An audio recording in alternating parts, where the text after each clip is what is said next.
So you very quietly, nicely say, good, well, I should be able to flex and connect in that pole, good. Now I might turn your shoulders, good. Now I'm going to check and see that I'm still in right flexion, good. Now I'm going to move your shoulders out a bit, good. Then I'm going to move your hip out a bit. But in between each of your interactions, check the connection and deflection range that you're still in there. Because that's a tight little pole in there and it's hard to get a good feel. You really want your half vaults to be able to go through that flexion and not have to all of a sudden, use your outer rein when you don't quite have her like really through the inner rein, you understand?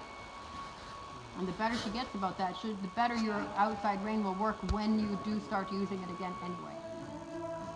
And she has to listen and wait for you. She is quite attentive, but she has her own little plans. Not big plans, but she has little plans. Good. Yeah, quick little sharp touches on that rein, so you can have a soft, relaxed feeling. So whenever you're not half vaulting, I'm assuming that your rein is relaxed in her mouth and that she feels pretty good in it. And I don't care if you have to use 5 half vaults in 5 seconds. I don't want 1 half vault to last 5 seconds, because it doesn't work anyway. Yeah. And work your way into that pole on the left and then try to open the hand and turn her. Good. Through the flexion. Good.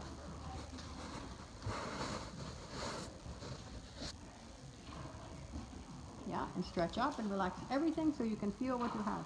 Super soft hands, super soft arms, but be ready with little upward, inward half vaults, outward half vault if she gets stuck on that shoulder. Kind of shape her neck, just her neck into a shoulder 4 in front of you. See her ear up in front of you, her left ear up in front of you in a slight shoulder 4 and sit over the left hind. And just kind of play with that left rein, upward, inward touches and bumps until your outer arm relaxes and that inward rein shapes her neck up into a really pretty shoulder 4 feeling. Forget her shoulders, just put her neck in that shoulder 4 feeling. The old Edward Gall exercise. Yeah, up and in on the inside, yeah? And sit over that and sit super relaxed and heavy on your little seat on the left, yes, yeah. Nothing about your seat should push her in that canter, just sit there. Yes, exactly, so you can feel what you have. And shape her neck again, still a little more upward, inward bumps. A little bit more talkative with your inner rein. And it can be soft, quick little touches, or it can be little bumps, whatever works out, yeah.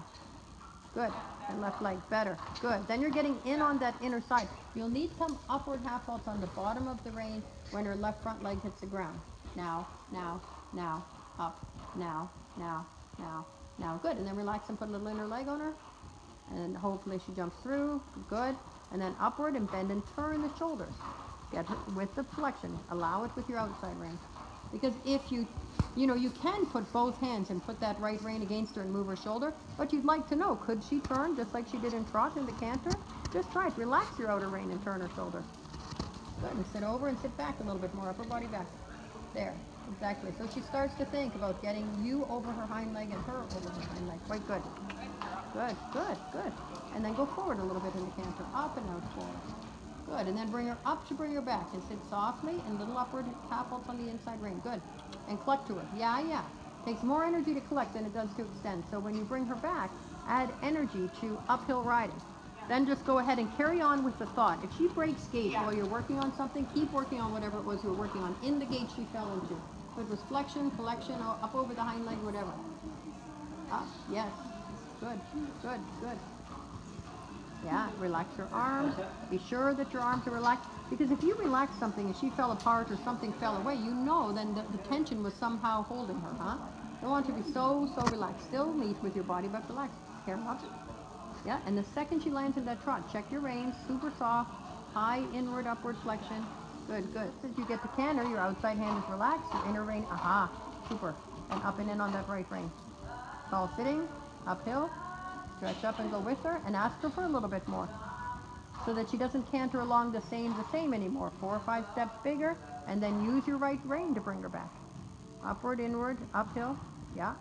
Clutch her a little bit because it's hard, yeah, good. And then relax first and then go again. Super. Upward, inward flexion, little quick sharp touches, yeah, good. And you'll feel it, but don't hold her together. She's going to fall apart, so what? There's certain lines you can't cross. She's got to make her mistakes, huh? So if you feel she's going to fall apart and you're not in a test in a show, whatever. Gives you another chance to fix her. Good. Exactly. High flexion, working through. Left arm relaxed. Yeah, good. If you relax the left arm and she drifts out, bend and turn her in. And sit over that right hind. Good. And sit so relaxed, like a little small bag of sand. Good. Good.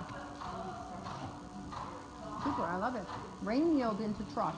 Flex first, check the flexion, then relax, and then move the left hand outward and move her shoulders out into trot. Good. Super.